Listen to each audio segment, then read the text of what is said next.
Good morning students. अपन ने पिछले video में पढ़ा है दयानंद के राजनीतिक विचार। राजनीतिक विचार में आपने पढ़ा था, एक तो पढ़ी थी व्यक्ति की स्वतंत्रता और दूसरा पढ़ा था राज्य के लोक कल्याण की स्वरूप का प्रतिपादन। तो ये जो आपने पढ़ा था उसमें आपने पढ़ा था कि प्रजा के साथ में राजा को किस तरह का व्यवहार करना चाहिए।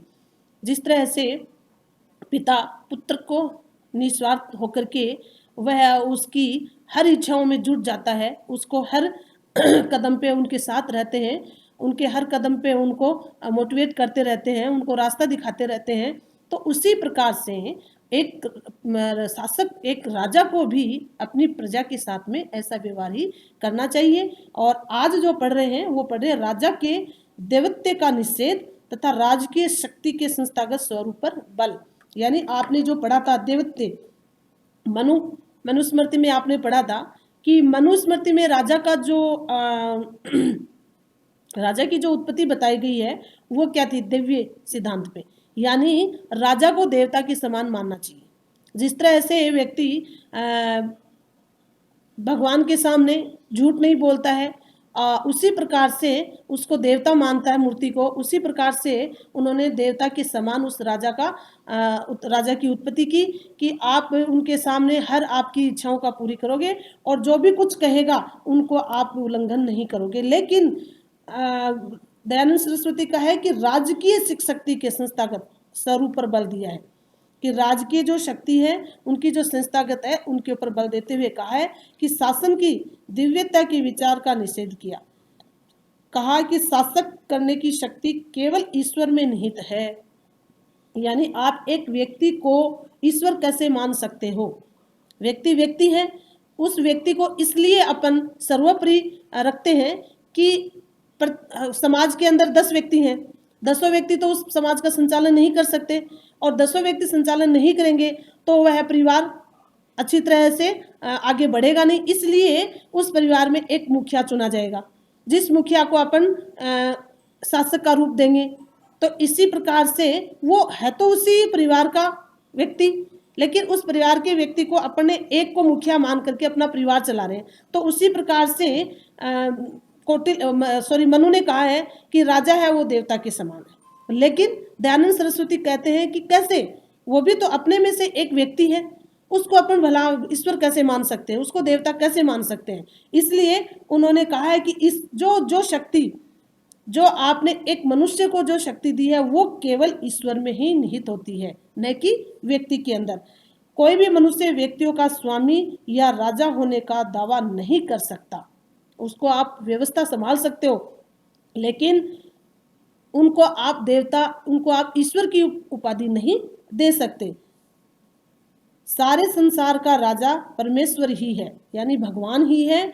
समस्त व्यक्तियों को निश्चित रूप से यह मानना चाहिए कि वे परमेश्वर की प्रजा हैं और वही एकमात्र उनका राजा है। यानी राजा जो उन्होंने कहा है मनुस्मृति में कि देवता देवतुल्य उत्पत्ति की है कि देवता के समान राजा को मानना चाहिए, देवता ही मानो कि ये ईश्वर है। लेकिन स्वामी दयानंद सरस्वती उनका विरोध करते हुए कहते हैं कि ऐसा नहीं है, ईश्वर सिर्फ भगवान है, ईश्वर की पदवी जो परमेश्वर को ही दी गई है और हम उन्हीं की सभी संतान हैं। तो क्या है कि हमारा जो राजा है वो भी ईश्वर है। एक व्यक्ति को यदि व्यवस्था बनाने के लिए उसको सर्वोपरि रखा जाता है तो वह अपने आप को एक ईश्वर ना समझे, वो भी एक व्यक्ति ही है। एक अच्छे कार्य को संचालन करने के लिए एक व्यक्ति के हाथ में डोर देना अति आवश्यक होता है, ताकि वह सभी व्यक्तियों को कार्य बताता रहे और वह उस राष्ट्र का या उस परिवार का या उस देश का या उस समाज का कल्याण होता रहे। दयानंद ने राजकीय शक्ति किसी एक राजा या शासक में निहित किए जाने का भी विरोध किया है, क्योंकि जब अपन एक तरफा जब तानाशाही शासन होने लग जाता है कि मेरे ही हाथ में है, जो भी मैं करूंगा वो ही होगा, तो इस तरह का भी उन्होंने विरोध किया है कि नहीं, एक के हाथ में देने से भी प्रजा का कल्याण नहीं होता है। राजकीय शक्ति के अनिवार्य संस्थागत स्वरूप को ये कहा गया है कि किसी एक मनुष्य को कभी भी राजा नहीं माना जा सकता। उनके कहने में राजनीतिक शक्ति वस्तुतः 3 प्रकार की सभाओं में होती है, जैसे राज्यसभा, विद्यासभा और धर्म सभा। इनमें निहित बताई गई है कि ये तीनों सभाओं में परिकल्पना दयानंद ने शासन के 3 निकाय जैसे कार्यपालिका, व्यवस्थापिका और न्यायपालिका, कार्यपालिका कार्य करेगी, व्यवस्थापिका उनको व्यवस्थित ढंग से, और न्यायपालिका जो भी कोई कार्य है उन पे सही और गलत का न्याय लेना। तो इनमें तीनों में 3 उन्होंने क्या बताई है, 3 निकाय बताई हैं। उन तीनों में मतलब अलग एक के हाथ में एक राजा नहीं होना चाहिए। यदि एक राजा होगा तो वह भी प्रजा का कभी भी हित नहीं चाहेगा।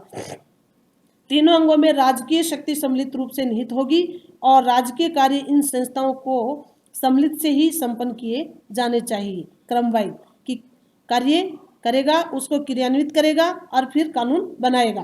तो इस तरह ऐसे एक के हाथ में शासक, एक के हाथ में शासक के हाथ में सारी जो शक्तियां हैं वो निहित नहीं रहेगी, वह अलग अलग विभाग में बढ़ जाएगी। शासन के कार्य में प्रजा की सहमति के दयानंद ने एक महत्वपूर्ण बात और बताई है कि वंशानुगत राजतंत्र का निषेध करते हैं, कि वंशानुगत जो राजा होता है उनका वो क्या करता है, निषेध करते हैं कि नहीं, ऐसा नहीं, राजा एक ऐसा नहीं कि भाई एक राजा का पुत्र या उसके पोते या पड़पोते वो ही राजा बनते रहे, ऐसा नहीं। यदि किसी व्यक्ति में एबिलिटी है तो वह अदर भी राजा बन सकता है। इसलिए वंशानुगत जो राजा है उसका भी वो विरोध करते हैं। घोषित किया है कि नैतिक गुण से युक्त प्रजा पालन के प्रति प्रतिबद्ध तथा राजकीय कार्यों में के निर्वाह में समक्ष व्यक्ति प्रजा की सम्मति से ही शासक के रूप में नियुक्त किया जा सकता है। ठीक है, आगे ना बात की भाई हर व्यक्ति के अंदर गुण होते हैं, तो ऐसा नहीं है कि राजा का बेटा ही राज कर सकता है, ऐसा नहीं। हर व्यक्ति के अंदर होता है, व्यक्ति वही हो जो वास्तव में राज का कार्य जानता हो।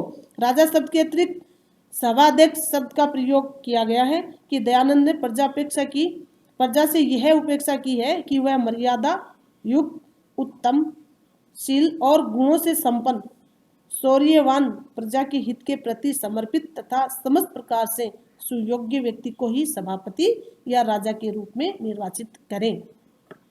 शासकीय कार्यों में जनता की सम्मति को निरंतर सुनिश्चित किए जाने पर बल देते हुए कहा है कि प्रजा की भौतिक समृद्धि, बौद्धिक उन्नति, सुरक्षा आदि के प्रति निरंतर समर्पित रहते हुए सुनिश्चित करें कि राज्यसभा शक्ति के कार्यों को जनता का अनुमोदन प्राप्त होता रहे।